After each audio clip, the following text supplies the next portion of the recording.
I had to change this up a little bit.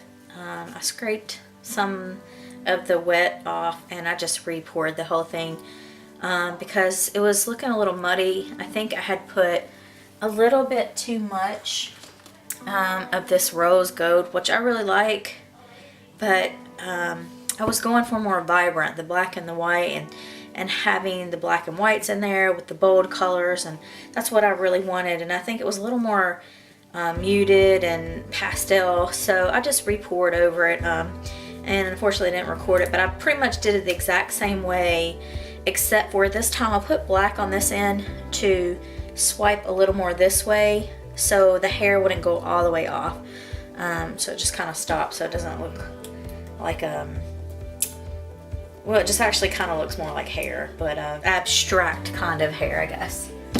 So I hope you like. I messed this up. It was kind of hard to get the look I wanted, being blown, but also having a little bit fall.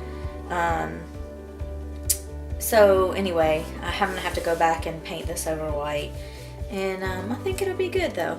So thanks for watching.